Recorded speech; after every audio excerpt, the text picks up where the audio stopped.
Praise God. Okay. Ayan po. May mga bakante pa po tayong upuan sa unahan na part.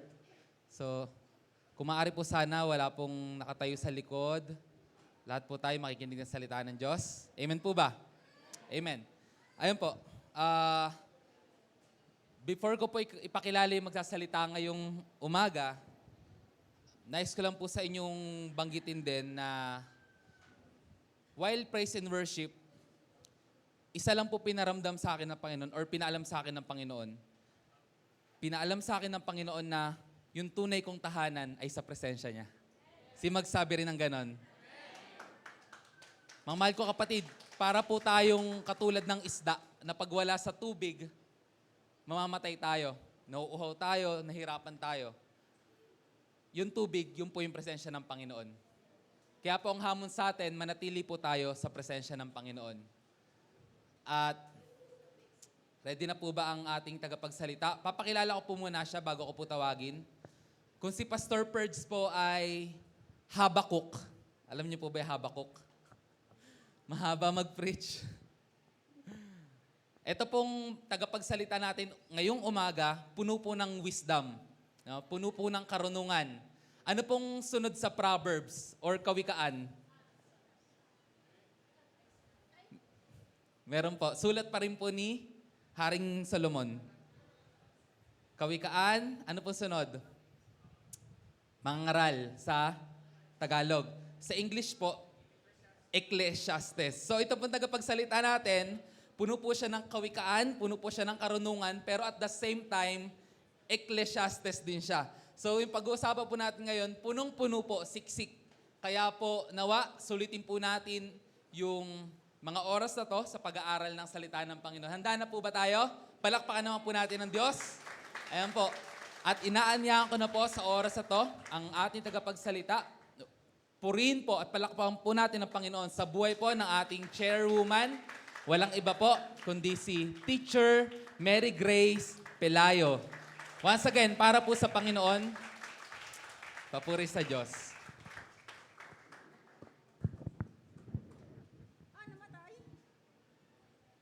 Okay na pa. Okay. Good morning po. Props lang to kasi nawawala ako pag wala akong props eh. Huwag kayo mag-alala, hindi ko tayo pagyayabang kasi hindi ako bumili nito. Promise. Mukhang na-challenge ako doon, Ecclesiastes sa maikli lang. Patay tayo dyan, mahaba pa naman to. Mga 150 slides to.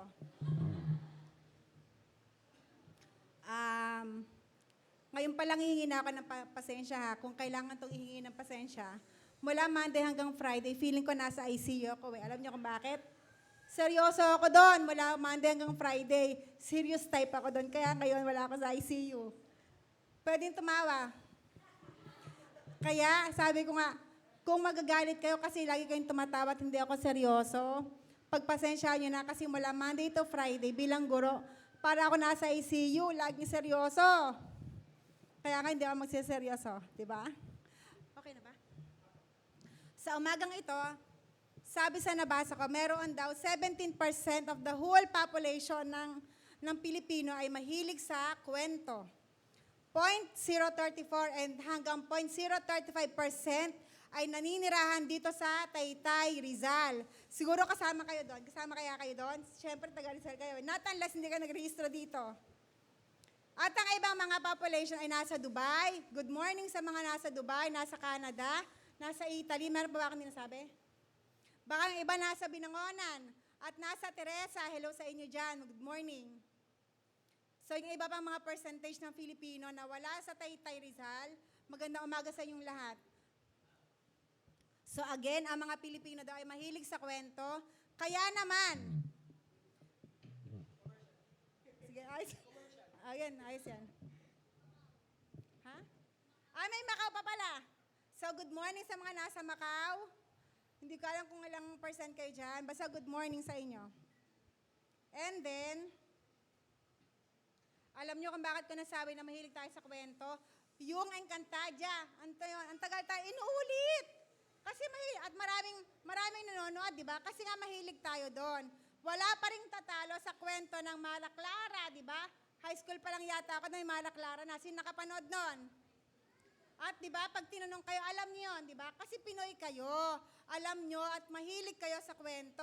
Yung hinahanap yung diary, nandun lang sa bahay, di ba? Gusto lang pahabain ng kwento. Kaya ngayong umaga, meron tayong pag-uusapang kwento.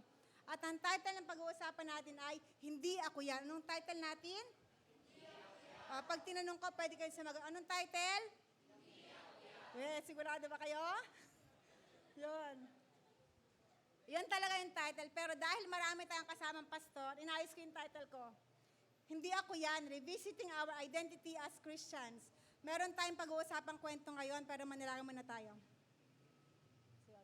Nag-pray tayo. Dakilang Diyos, makapangyarihan ka po. Hinihiling ko po, O God, na ikaw ang sumama sa amin. Dalangin ko po, Panginoon, na mangusap ka po sa bawat isa. Ang banal mong Espiritu ang siyang patuloy na kumilos sa bawat isa sa amin, Panginoon. Dalangin ko, O God, na malaman nila ang nais mo, Panginoon, ang mga pangako mo, O Diyos. Salamat po, in Jesus' name, Amen. So buksan natin ang Bible natin sa Luke chapter 15, verses 11 to 32. Magsabi ng Amen ang nakakita na ng chapter at verse. Nakita na po? Okay. Wala pa yata nakakita. Lalagyan na lang natin yan. Sige, tumayo tayo at basahin po natin ang ating nakita na. Sabay-sabay nating basahin ang ating, ang haba, di ba? Haba ko pala ito, hindi pala Ecclesiastes. Sabay-sabay natin basahin. Ready? Hindi ko po makita. Verse 11, ready, go. Sinabi pa ni Jesus, may isang tao na may 2 anak na lalaki. Sinabi sa kanya ng bunso, Ama, ibigay niyo na sa akin ang mamanahin ko at hinati nga ng kanyang ama ang ari-arian. 13, pagkalipas ng ilang araw, pinagbili ng bunso ang kanyang bahagi at nagpunta sa malayong lugar. Nilustay niya roon sa bisyo ang kanyang 14. Kaya't siya'y nagsimulang maghirap. 15. Siya'y pinagtrabaho nito ng isang. At dahil wala namang bigay sa kanya ng pagkain, halos kainin na niya ang at pinakakain sa mga 17. Ngunit napag-isip-isip niya ang kanyang ginawa at sinabi sa sarili, labis-labis ang pagkain ng aking ama, samantalang ako'y namamatay dito sa gutom. 18. Babalik ako sa aking ama at sasabihin ko sa kanya, Ama, nagkasala po ako sa Diyos at sa inyo. Hindi na po ako karapat-dapat na tawaging anak nyo. Ibilang na lamang ninyo akong isa sa iyong mga alila. At siya'y nagpasyang umuwi sa kanila. 21.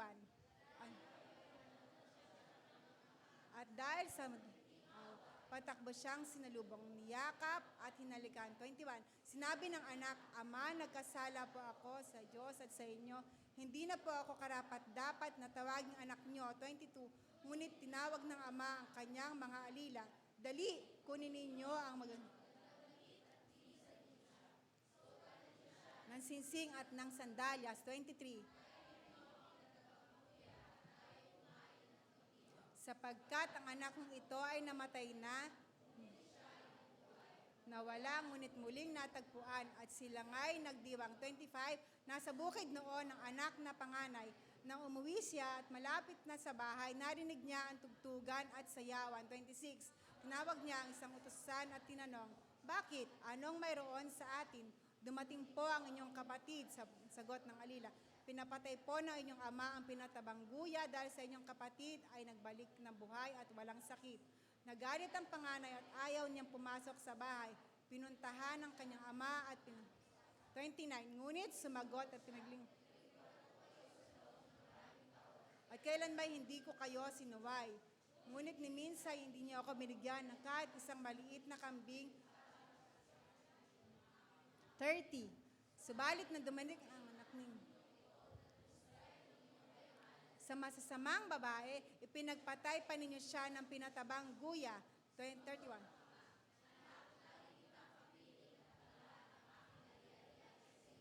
Marapat lang na magsaya at magdiwang, sapagkat namatay na ang kapatid mo, ngunit nabuhay, nawala, ngunit muling natagpuan. Amen. Maaari na pong umupo kahit hindi pumapalakpak.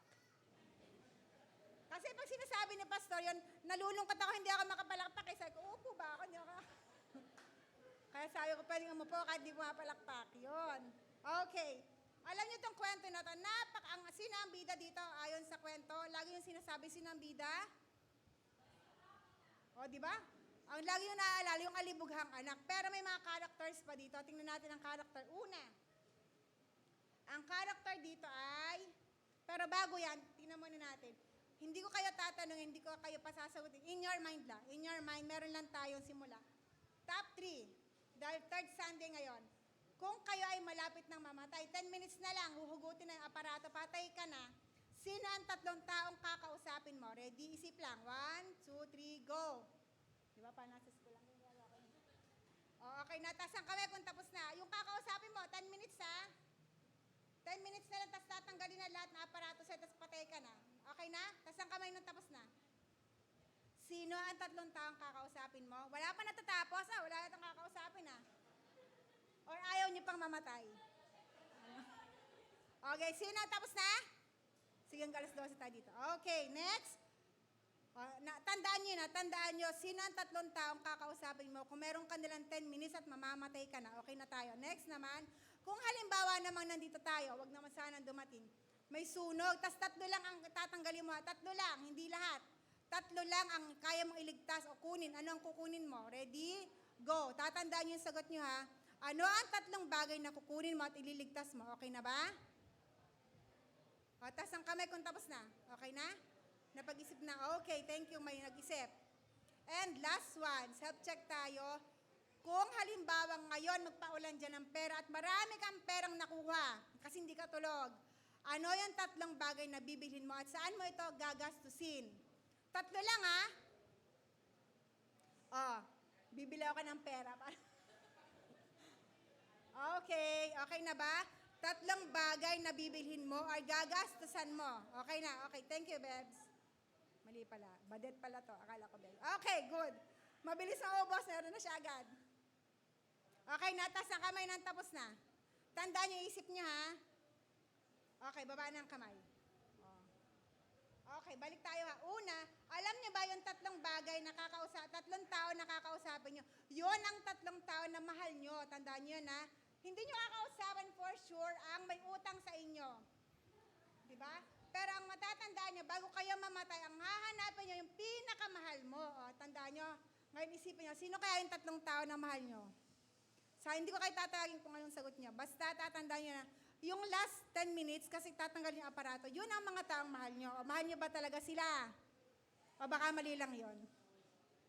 Next, yung pangatlong, yung isa naman, kapag nagkasunog, yung 3 bagay na kukunin mo, yun ang mga pinapahalagahan mo.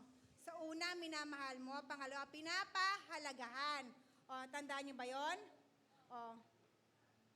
Siguro ang una yung kukunin ay yung mga papeles niya, di ba? Kasi mahalaga yun di ba?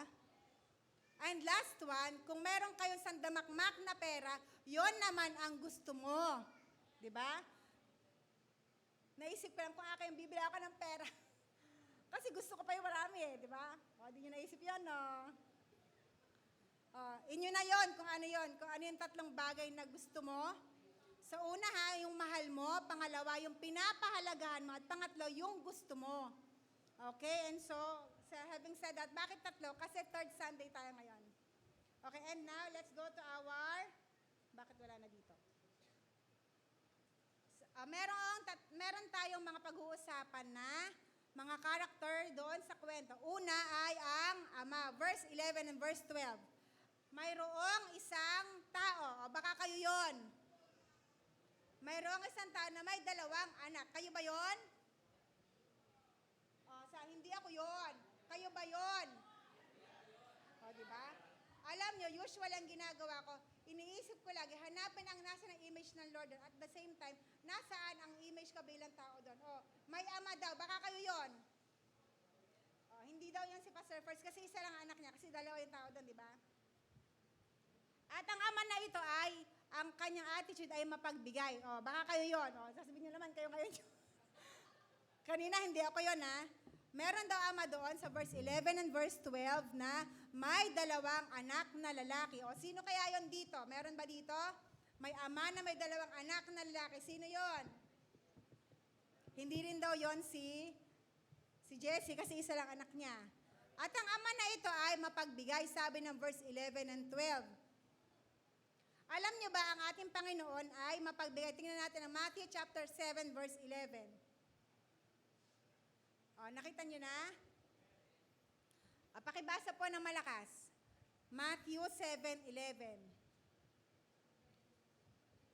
Ang nakakita ng verse, pakibasa ng malakas. Ready? Wala. Dito, ako na lang. O, sabi dito kung kayong masasama ay marunong magbigay ng mabubuting bagay para sa inyong anak, gaano pa kaya ang inyong amang nasa langit? Binibigyan niya ng mabubuting bagay ang sino mang humihingi sa kanya. Ano ang karakter ng ama na nasa Bible na ito? Nasa text natin siya ay? O, di ba? O, yun. Sabi ko nga tinitingnan ko yung image ng Lord at at the same time, sinasalimin ko doon ang ating mga sarili. So, ang amang binabanggit sa ating chapter na ito ay mapagbigay. Now, i-check natin ang sarili natin. Baka naman tayo yon. Pag sinabi ng boyfriend or girlfriend, uy, babe. Di ba, babe? Babe, linggo lang tayo magkikita kasi linggo lang tayo break time. Linggo lang ating day off. Baka naman pwedeng wag ka na muna mag-church. Ikaw naman ay mapagbigay. O, sige na nga. O, di ba? Attend na ako ng every night prayer meeting. O, baka kayo yon. O, sabi ng mga magulang, sandali mula linggo, Lunes hanggang Sabado, ang dami kong trabaho. Linggo lang talaga ang pahinga ko at habang nagpapahinga, maglalaba muna ako, saka na lang ako magsisimba. O baka kayo yon, mga nanay. Pagbibigyan mo muna ang asawa mo. O ngayon lang, ipagluluto kita, sige. I-date kita. Baka ikaw, pagbibigyan mo yung pamilya mo naman, unahin mo muna. Baka kayo yon. Mga estudyante, at mga dalagat binata. Hindi ako yun, Mga dalagat binata. Uy, babe, ngayon lang ang time natin, wala nang iba. Baka naman pwedeng pagbigyan mo ko. Gala lang tayo sa SM. Wala namang aircon yung church nyo eh. Tapos sasabihin nyo naman, sige, dahil mapagbigay ka, sige na nga, sige, next time na lang. Doon tayo mag-church sa may panghapon. Baka kayo yon. Yun, good job, hindi kayo yun. So, itong ama na nandito ay mapagbigay. At sinasabi din ng Matthew chapter 7 verse 11, ang inyong ama na nasa langit ay Okay, di ba? Sabi din ng John 3:16, ito ang bonggang-bonggang verse.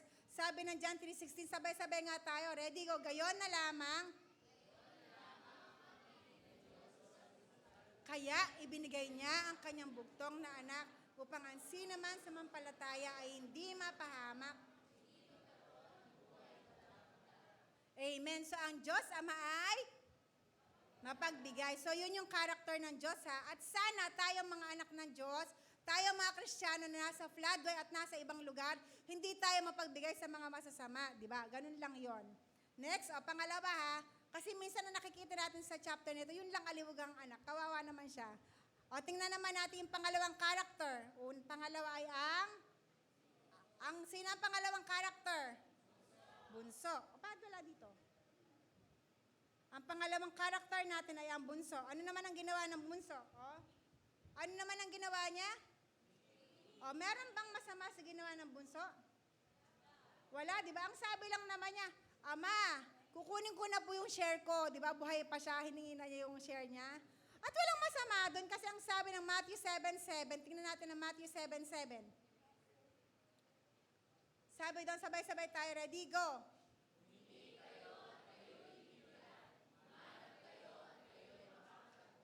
Kumatok kayo at kayo'y pagbubuksan. May masama ba sa ginawa ng bunso?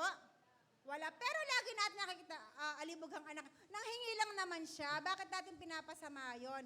Baka kayo yun, may kailangan kayo, hindi kayo humihingi. Kapag may kailangan tayo, anong pwede nating hingin? Ang pwede nating hingin ay ang pwede nating gawin kapag may kailangan tayo ay humingi lang. Pero tingnan natin pagkatapos noon, ano pang ginawa ng bunso sa verse, balik tayo sa Lucas chapter 15, verses 12 to 20. Tingnan yung ginawa niya Una, sabi ng bunso, Ama, ibigay mo na po sa akin ang mamanahin ko at hinati nga o mapagbigay, di ba? Pagkalipas ng ilang araw, ipinagbili ng bunso ang kanyang bahagi at nagpunta sa malayong lupain. Sa pangalawa, Nagpunta siya sa malayong lupain, umalis siya sa kanyang bahay. Ano ang nangyayari? Anong ang tsura ng tao na umalis sa puder ng kanyang magulang? Tingnan natin ang Kawikaan chapter 27 verse 8. Kapag umalis ka sa presensya ng Lord, kapag umalis ka sa tahanan ng Diyos, ito ang mangyayari sa'yo. Sino nakakita ng Kawikaan 7:27 verse 8? Sabay-sabay tayo magbasa. Ready, go.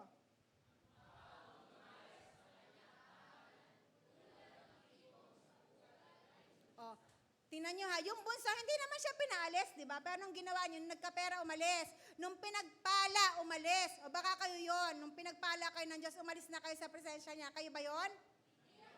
Salamat naman, hindi kayo yon, di ba? O, yun ha. Ano pa? O, balik tayo sa chapter 15 ng Lucas. Verse 14. Nang maubos na ito, nagkaroon ng matinding taggutom at sa lupang yun, kaya't nagsimula siyang maghirap.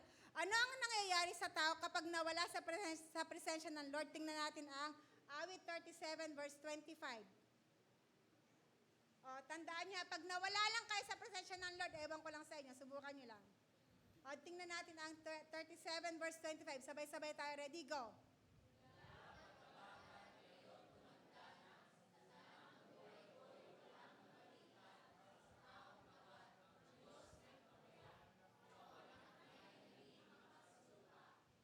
O, tandaan niyo yun, ha? Kapag kayo ay nasa presensya ng Lord, hindi kayo maghihirap, hindi ka magiging hampas lupa. Yung bunso dito, di ba, sabi, nung naging taghirap, nung naubos na ang kanyang kayamanan, siya ay naghirap, di ba? Tandaan nyo, subukan yung lumayo sa presensya ng Lord, maghihirap ka. Pag hindi ka nagtapat sa Lord, maghihirap ka. Hindi ako nagsabi yan, ha? Sabi ng verse na yon. Matanda na siya pero wala siyang nabalita na ang taong tapat, ang Diyos ay nagpabaya. Kaya magtapat ka sa Lord. Huwag kang aalis sa presensya ng Panginoon. Next, ano pang nangyari sa bunso? Ito pa. Nauntog siguro siya, ito nangyari sa kanya. Verse ano na tayo? Nung nagutom na siya, nung nanghingi na siya, ano nangyari sa kanya? Tingnan natin. Labis-labis ang sabi niya, ngunit na pag-isip-isip sa kanyang ginawa. Sinabi niya sa sarili, teka, ang dami ng pagkain sa bahay namin Ang sasarap ng pagkain ng mga alipin namin doon Babalik daw siya, di ba? So anong ginawa ng bunso? Siya ay nagbalik loob, di ba? Basahin niyo kaya dyan. Verse 18 na tayo, 18. Ready, go.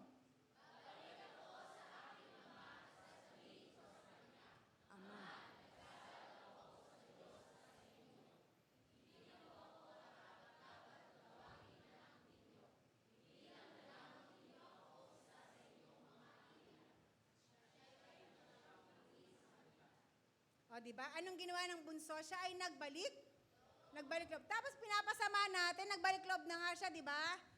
Tayo mga Kristiyano, baka sakali lang, hindi ko sinasabing kayo baka sakali akala natin nandito tayo, pero lumalayo pala tayo sa presensya ng Lord.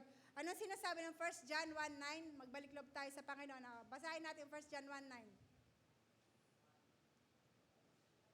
Sabay-sabay tayo, ready, go.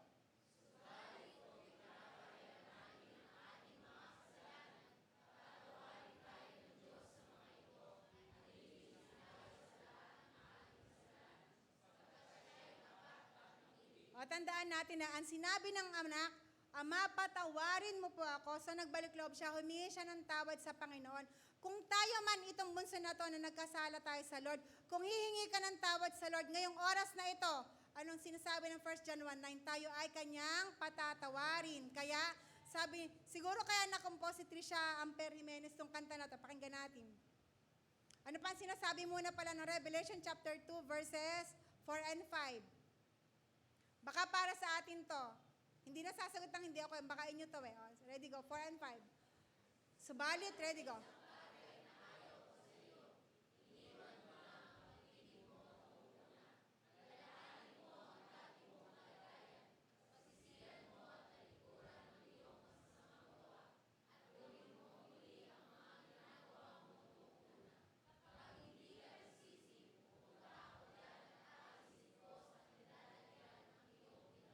Di ba ha? Hindi lang to sa bunso. I-check natin, baka tayo yun. Baka feeling natin ay, hindi na pala ako close sa Lord, ha? Kasi pinagpala niya na ako. Masarap pala mabuhay pag mayaman, pag pinagpapala. Yun. Sinasabi ng Lord sa'yo ngayong oras na ito ay magbalik loob ka na. At sinasabi din ni Trisha Amper Jimenez sa sound na to. O, di ba? Ang galing, ha? May tugtog yun, di ba, be? Yun. Pag pinindot yun, may tunog yun, eh. O, sabi ng pahayag ay magbalik loob ka na sa Panginoon. Iyon din ang sinasabi ng awit na to. Walang tunog. O, dito na lang. May tunog to eh. Lakas. Ang lakas pala.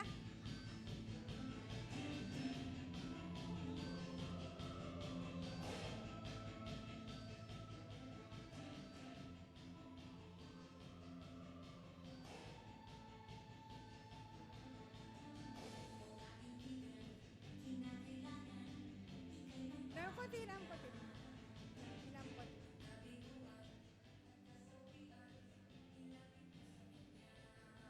Pakinggan niyo yung lyrics, ha? Ayos yan. Ayos yan.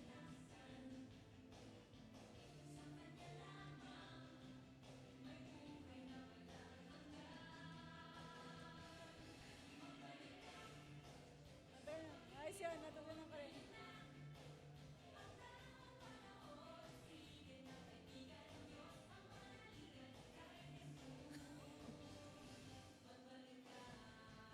Okay na ba? Okay na. Okay, so anong sinasabi ng kanta? At yun ang ginawa ng bunso. Baka kayo ang kinakailangan gawin yon. O pwede rin na, yung sabi nyo, hindi ako yun. O, totoo ba? Baka sa ating lahat yon, akala natin malapit tayo sa Panginoon. Pero malayo pala tayo, ha? Kasi pinagpala na tayo. Ang sabi ng Revelation chapter 2, verses 4 to 5, yun yung tampo ng Lord sa atin. Hindi na tayo katulad ng dati. Kasi nga, lumayo na tayo, nabulag na tayo ng maraming blessing, nabulag na tayo ng maraming mga gawain. Ang sinasabi ng Revelation, magbalik tayo sa Panginoon, ha? Next, sino yung unang karakter? At ang ama ay? O, kayo ba yon? Hindi, kasi Diyos lang yun. Pangalawa, sino yung karakter? Bunso, di ba? Sana hindi natin pasamay ng bunso. Kasi ang sabi ng verses na ito, nagbalik siya sa Panginoon. Sana tayo din magbalik sa Panginoon. Yung akala natin, ayos tayo, pero hindi pala. Next tayo, meron pa dito. O, tingnan natin, ang susunod na karakter ay... Nasaan yun? O, meron pa tayong isang karakter ito. Yan. Ang mukhang bida. O, ano yon? Tingnan natin ang verse 25 and 26 ng Luke chapter 15. Sabi 25, ready, go. Basahin natin, nasa bukid, go.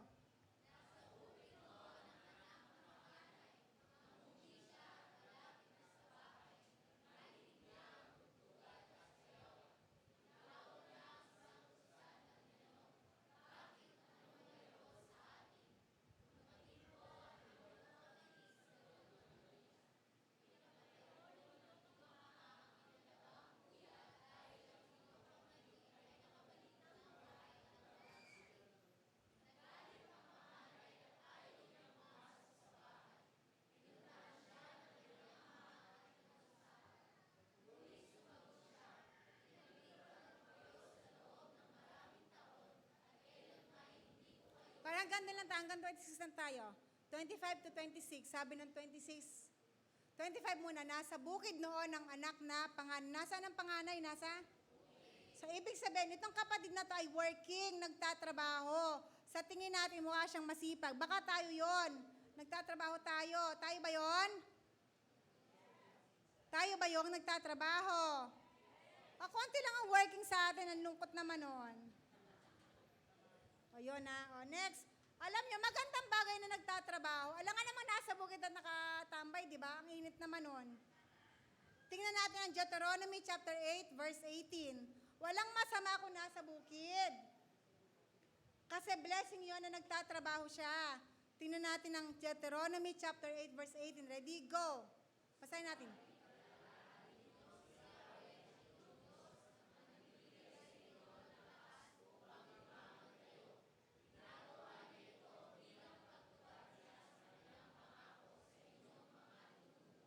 Okay, so walang masama para kung nagtatrabaho tayo kasi binigyan tayo ng lakas para yumaman.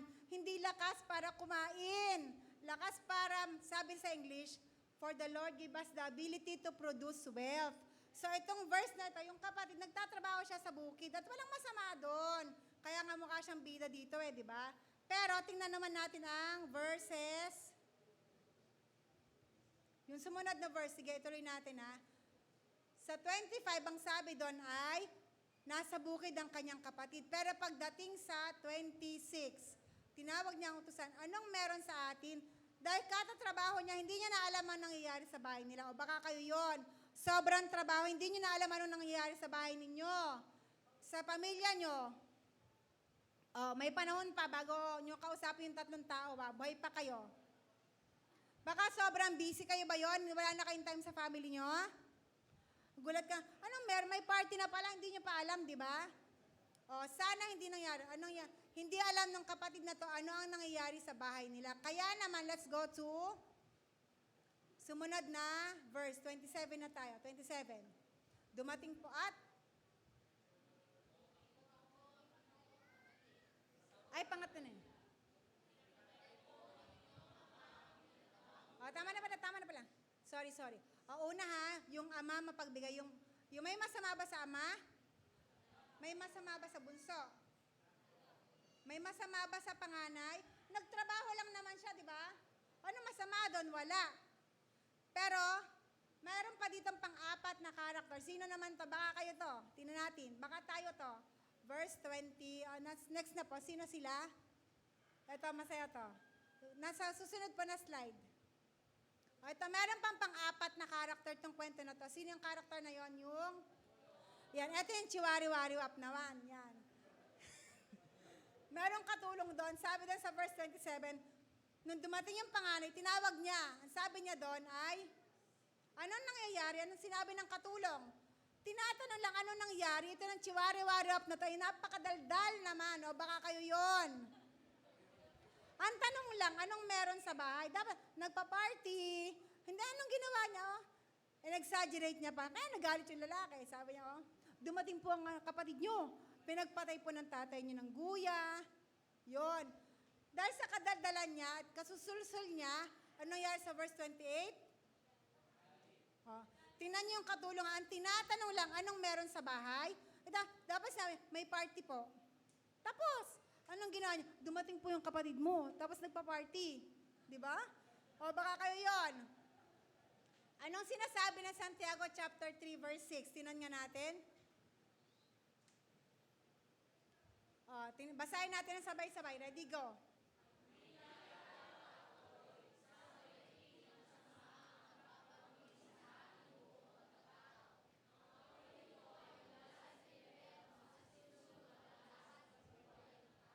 Tingnan nyo ito ay parang apoy pinag-iinit. Anong nangyari sa lalaking panganay?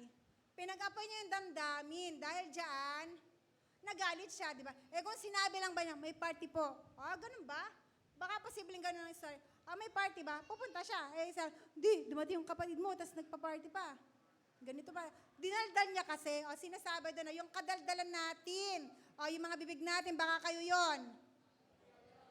Saan ginagamit ang bibig? Tingnan natin ang Awit chapter 34 verse 13. Tingnan natin. Ano to? 34 verse 13. Ano kayong laman nito? Tingnan natin nga. Ready? Basta ang dila. Ready, go. Sinasabi sa ating lahat to, ang dila ay pigilin. Huwag tayo maging katulad ng mga chiwari-wari. Uy, ganito po. Kung kayo ay magdadaldal, idaldal mo si Kristo. Amen? Kung magdadaldal ka rin lang, idaldal mo ang Panginoon, hindi kung ano-ano. Tingnan din naman natin ang Mateo chapter 5, verse 9. Tayo ay tinatawag, ang dila ay gamitin dito. Ready, verse 9. Ready ko, pinagpala.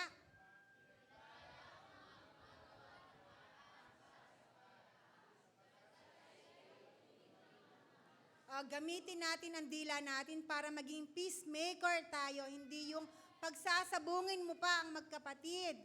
Minsan sa loob ng Christian church may ganon. Uy, sabi ni binrother mo pa talaga.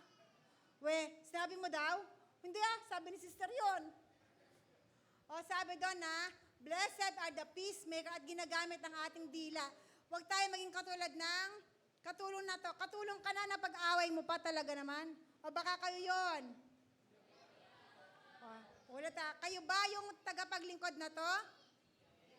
Kung magtatagapaglingkod ka, maglingkod ka sa Diyos. Amen? Hindi doon sa Ama, na pinag-away mo pa talaga yung magkapatid. Sa Diyos ka lang maglingkod.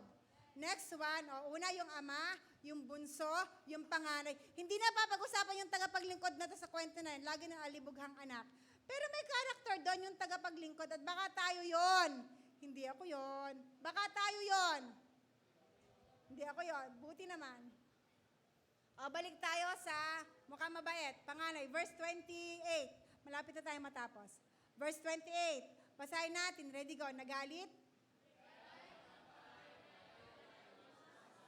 Yan. Bunga ng katabilan ng dila, yan ang katulong. Hanggang 30. Ngunit,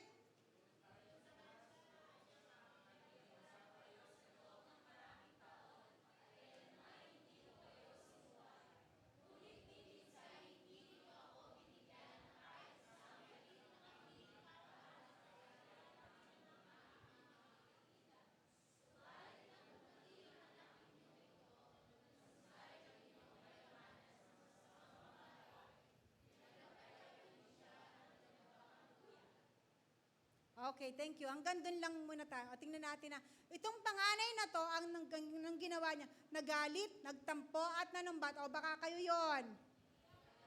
Check na natin, ha. Dumating yung nagtatrabaho, yung pagod, yung breadwinner, dumating.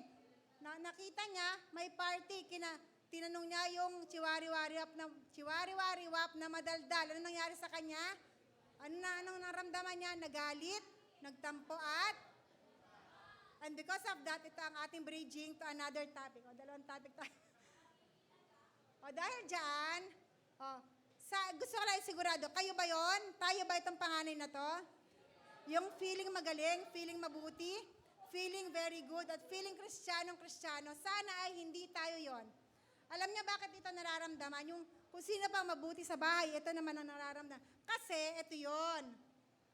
Next na tayo. Kasi, hindi natin kasi alam ang ating, next slide po, ang ating password, di ba? Ayan, kaya ka nagagalit, kaya ka nagtatampo, kasi hindi mo alam ang password mo. Ayan naman tayo, ba? Ngayon, tingnan natin. Yan. So, our next topic ay remembering your password. Isa, pangalawa na tapos to. Last ko na to, hindi na ako magtatak ulit. Alam niyo dati, nung bata-bata pa ako, nung 18 pa lang yung bewang ko, gumagamit tayo ng iba't ibang password at mabilis yung memory ko noon. Alam ko yung plate number ng mga motor. Hindi mo motor yung ginamit mo kanina kasi alam ko yung plate number mo. Gumagamit tayo ibang password sa gadget, sa cellphone, sa laptop, sa ATM, iba-iba. Kasi matalas ang memorya, di ba? At saka bago yun, iba-iba ng password. Pero nung tumanda ka na, naging 35 na yung bewang mo, isa na lang ang password mo, di ba? Bakit? Kasi mabilis mo nakalimutan. Nung tumanda ka na bilang Kristiyano, isang memory verse na lang alam mo. At ang matindi nito, John 3:16 na lang. John 3:16 na lang alam mong verse. May problema, John 3:16, di ba? May sakit, John 3:16. Samantala ng bago kang Kristiyano, lahat yan, iba-ibang password yun. Nung tumagal ka na, John 3:16 na lang. Yung password mo, isa na lang din. Nung tumanda ka na, isa na lang. Parang ako yun na. Ang ginagawa ka, password kapag isang account. Password sa laptop, gano'n. Password sa cellphone, gano'n lang. Ngayon, tingnan natin. So, bakit nagtampo ang panganay? Kasi hindi niya alam ang password. Kaya ngayon, pag-uusapan natin ang password natin. Baka sa mga gadget niya, lagyan niya password. Password, okay, next. Ano yung password na dapat alam ng panganay? Number 1, letter P. Bilang anak ng Diyos, letter P stands for, nawala. You have to place at the right place. Pumwesto ka sa tama. Anak ka, di ba? Panganay ka ba? Bakit doon ka sa bukid? Ano ang sinasabi ng John 1:12? Tingnan nga natin ang John 1:12. Basahin natin ang John 1:12. Pastor Paul, ayan na, may kulay na kasi nagkamali ako spelling nakarang taon eh. John 1:12, sino nga tayo? Ready, go. Subalit,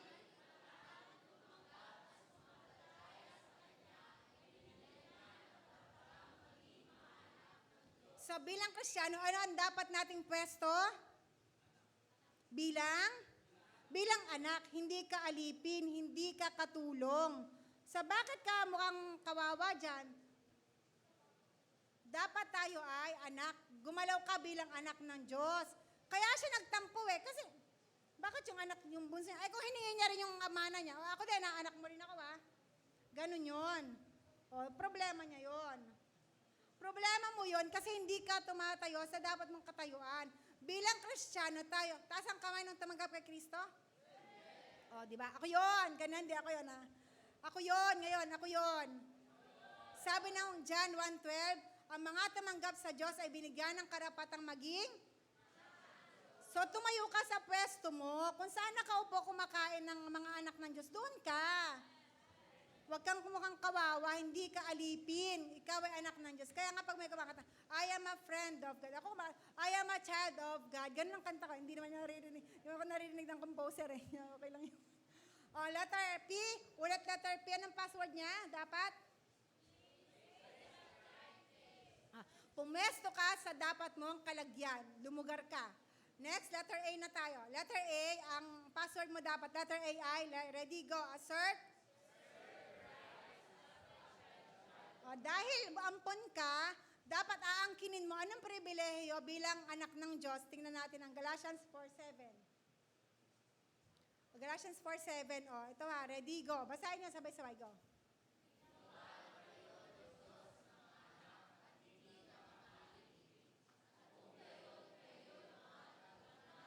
Tanda, assert.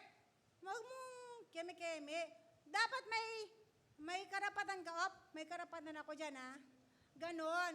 Kaya hindi nyo malalaman yung karapatan nyo kung hindi ka magbabasa ng love letter ng Lord. Ang Bible yon. So, unang password, place kung saan ka dapat. Pangalawa, angkinin mo ang pangako ng Lord, ang mga pangako ng Lord bilang anak niya. Tatandaan nyo alam nyo to, hindi ko sa pagyayabang to, Alam nyo, ako teacher ako, hindi lang halata, teacher ako. Pero sabi na, namimigay kasi ang Quezon City ng laptop.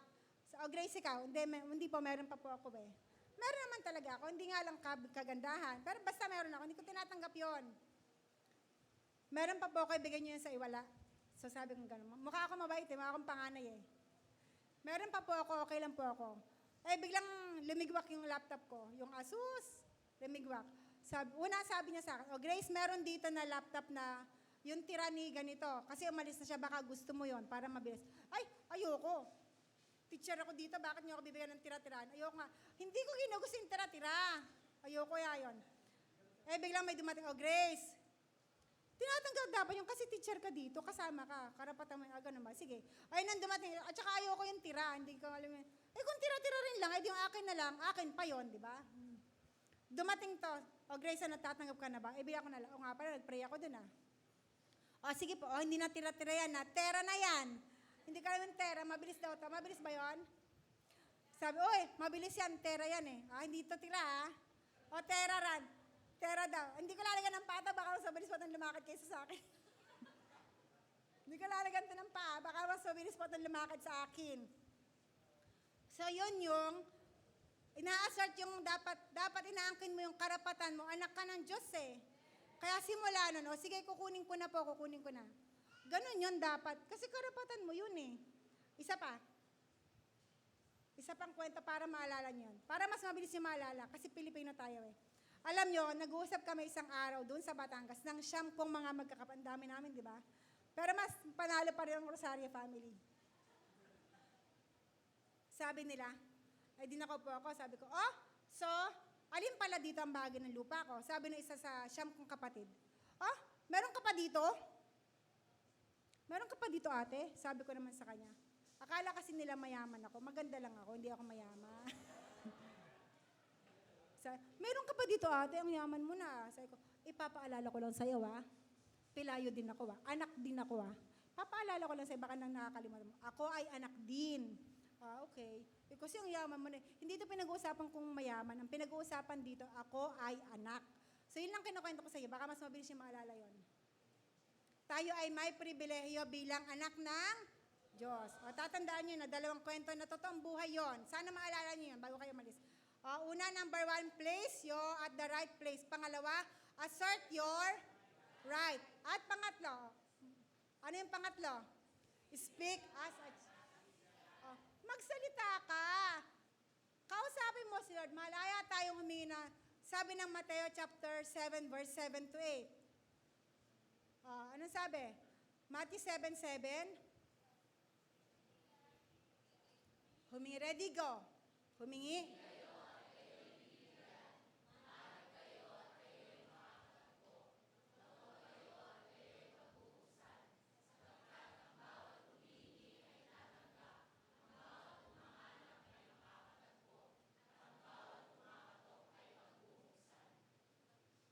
Ulit kung yung panganay na to, alam niya yung password niya, yung letter S, yung nag-speak siya sa tatay niya, yung humingi lang sana siya, hindi naman siya magkakaganon, hindi siya magtatampo, hindi siya magagalit, at hindi siya magmamaktol.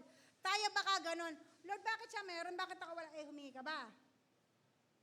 Bakit siya lang lagi pinagpapala mo? Humingi ka ba? Yun ang tanong. Sabi dito, humingi ka sa Diyos, speak to God as His child, hindi yung nahihiya ka, di ba?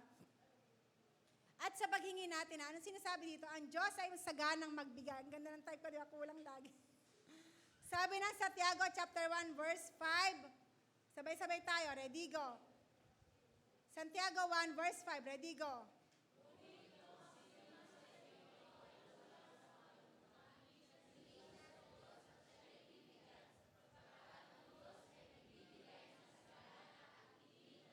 Okay, ang Diyos ay nagbibigay ng masagana at hindi. Kaya be honest to the Lord. Sabi dito, God's blessing depend on your ability to receive.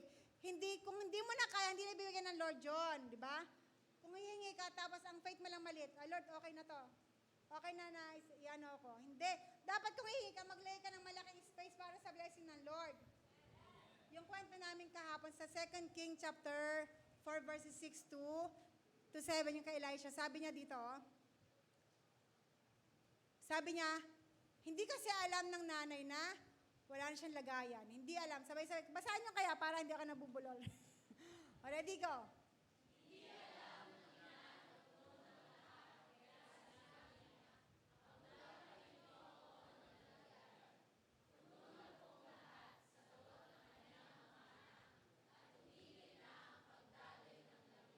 Kung hindi mo na kaya ang blessing, titigil na yon. Titigil ang tulo ng blessing kapag hindi mo na kaya. Kaya dapat pag humingi ka, ready ka. Ready ka sa ibibigay ng Lord na marami. Ready ka sa ibibigay ng Lord na sobra-sobra. Tatandaan nyo na, huwag kang hihingi ng putyo-putyo lang.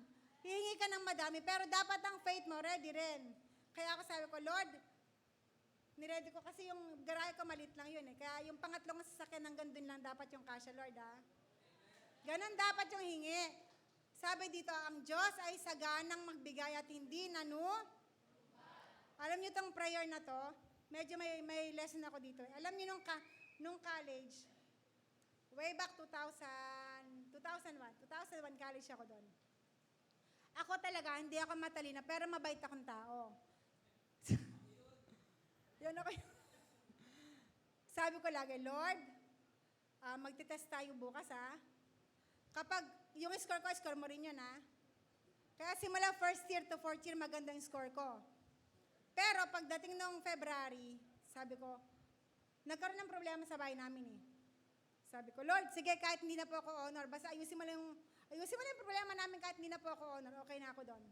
Pagdating ng February, so yung mga chiwari-wari of kumbarkada, tara na, punta kami sa auditorium kasi i-announce na daw yung honors doon. Punta naman kami, di ba? Kala kasi nila kasama ako doon Sabi ko, Lord, kahit hindi na ako honor, basta ayusin mo na yung problema namin sa bahay. That was 2001. Tapos, binasa lahat yun, yung mga cum laude. Hanggang sa, natapos na, alis na kami. Sabi, uy, asan pangalan mo? Sabi ko, hindi mo ba narinig? Narinig ko nga Pelayo, Mary Grace D, cum laude. Sabi nila, di ba hindi naman D ang middle initial mo? S ka?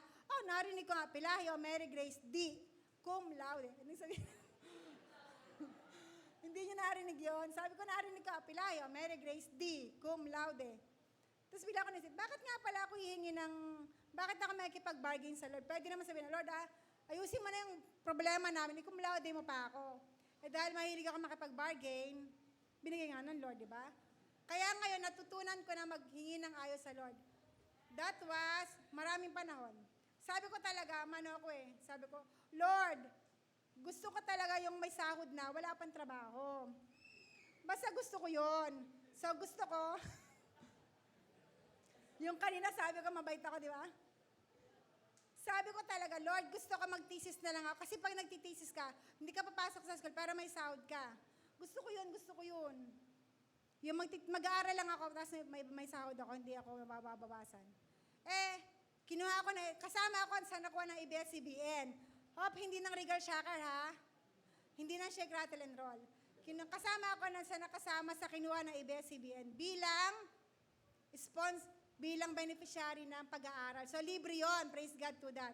Libre nila akong pinag-aral ng masteral. At natapos ang masteral ko, year 2011. Ay, hindi, RTU pa. Year 2021, natapos ko ako ng masteral na sponsored na ABS-CBN. At natapos ang thesis, hindi ako nag-leave. Lord, hindi ba binibigay yun? Gusto ko nga yung may sahod ako, tapos hindi ako nagtatrabaho. Gusto ko yun. Yung habang nag-aaral ako, may sahod ako. Hindi binigay ng Lord sa akin yun. Nakadalawang masteral na ako bakit hindi ba binibigay sa akin yun? Nung nagkasakit ako, halos isang taon, wala akong trabaho, pero may sahod. O, di ba? Yan ang sinasabi, pag hiniling bibigay. Ang hirap nun, ang trabaho kay tambay. Ayos. Kaya ako nabibilib na ako sa mga tambay. Ang hirap ng tambay na yon. Yung tambay pero kumakain, nakakapagbisyo pa. Tambay yun pero may sahod sila kumakain, may bisyo pa at nakakahalakhak pa. Napakahirap na. Nangyayari sa akin yun. Kasi, Lord, ibigay mo sa akin yung sumasahod ako pero wala akong trabaho. Kaya pinagtambay ako ng isang taon, tambay. Ayos. Ang tapang ko pa, gusto ko yun. Sabi mo, humingi at bibigyan. Gusto ko yun, yung wala akong trabaho pero may sahod. Binigyan, di ba? Isang taon, tambay. Yung nakaupo ka lang na gano'n, nag-exercise ka, maglalakad-lakad ka lang dyan. Kaya naintindihan kayo mga tambay, ang hirap ng trabaho nila. Pero kumakain sila, nagbibisyo sila, walang problema. May pagkain, may pera pa sila, di ba? Nakakautang pa nga sila, di ba? So ulit, balik tayo Remember your password, humingi sa Diyos. Speak to God, as His child. Ginawa ko yon, binigay sa akin. Lesson learned, ayusin ko talaga hingi ko sa Panginoon. Binigay naman ng Lord yun sa akin. Isang taon, walang trabaho. Pero may sahod. Next, ayun sabi ko, Lord, kaya ko na po natanggapin yung blessing mo kahit nagtatrabaho ako. Yung binigay yun ng Lord sa akin. Nagtrabaho na ako. Diba? Isang taon lang, wala akong thesis nun. Hindi na ako pinag-thesis, hindi na pinag-anong utak ko. Isang taon, nakaupo lang, nakahiga. O, diba? Mahirap yun. Ginusto mo yan, diba? And last one, kompleto na yung password ko. Surrender your will to the Lord. Una, sumuko ka sa Diyos. Tandaan mo, wala pang lumaban sa Diyos na nanalo. Subukan mo lumaban sa kapitbahay mo, baka manalo ka, pero sa Diyos, talo ka doon. Wala pang lumaban sa Diyos na nanalo. Ngayon pa lang, sumuko ka na. Tingnan natin ang Santiago 4:10. Basahin natin ang sabay-sabay. Ready, go.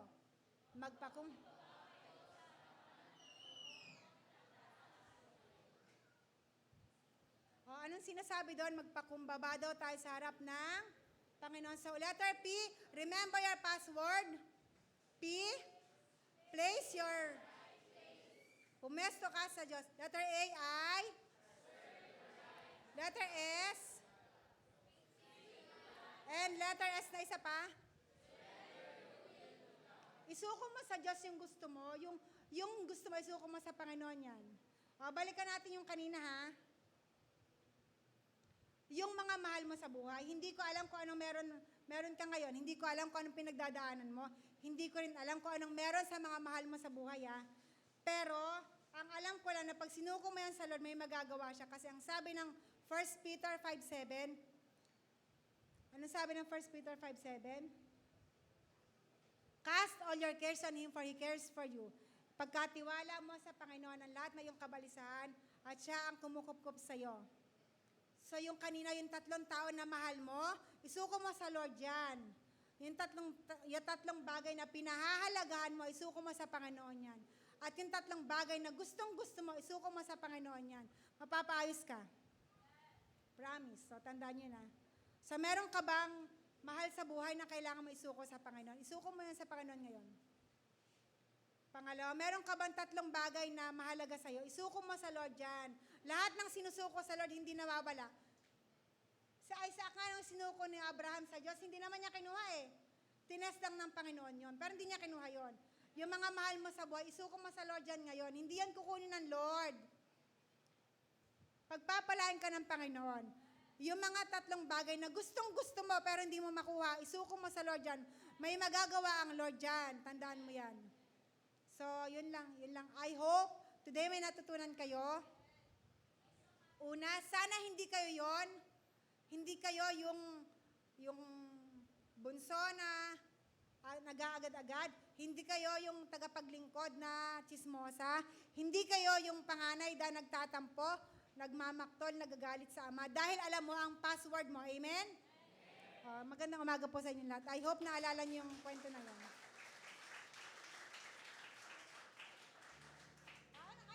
Hindi ka na may tugtog daw? O tayo tumayin lahat para sa closing na to. Let's all sing this song. Isuko natin sa Panginoon.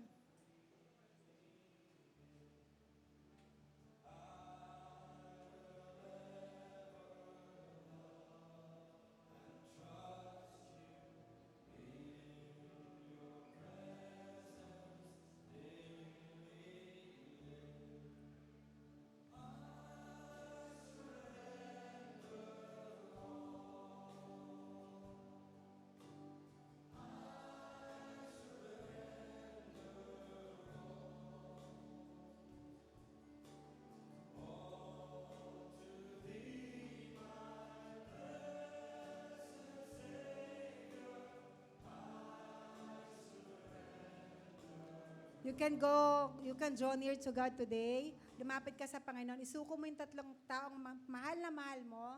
Isuko mo yung tatlong bagay na gustong-gusto mo at pinapahalagaan mo. Isuko mo yung 3 bagay na gustong-gusto mo na makamit mo sa Panginoon. Manalangin tayo sa Lord. Lord, higit sa lahat,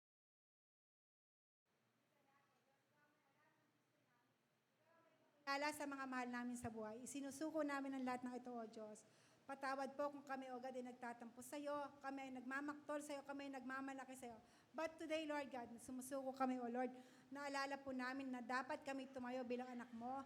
Dapat kami, O Diyos, ay angkinin ng mga pangako mo. Dapat kami, O God, ay magpakumbaba sa iyo, Panginoon. Dapat kami, Panginoon, ay magsalita ng mga naisin namin sa iyo. Dahil ikaw ay ang Diyos na tumutugon sa panalangin namin, Panginoon. At ikaw ay nagbibigay ng sobra-sobra. Depende, Panginoon, sa kaya namin tanggapin, Panginoon. Kaya sa iyo namin sinusuka ang buhay namin. Salamat po sa pangalan ni Jesus. Amen and amen. I hope you are blessed today. God bless you all. Bahala na kayo dun sa 4 na letter na natitira, yung WORD. Yung word of God na yon.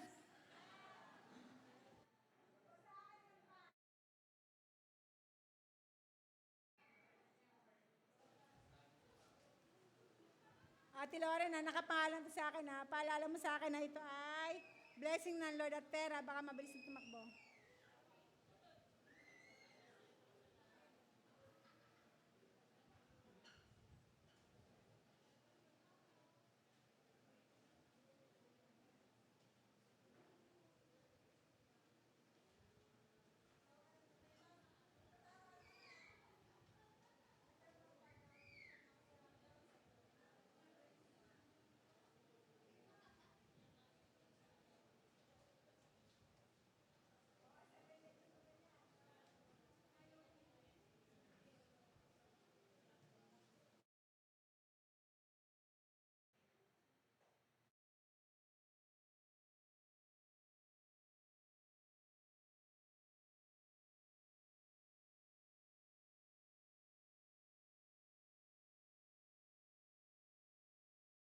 Sound.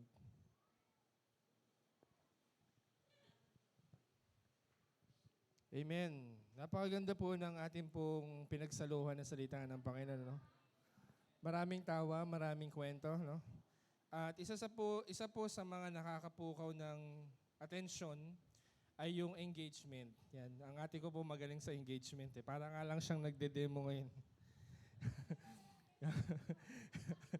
Nakikita ko siya kung paano siya.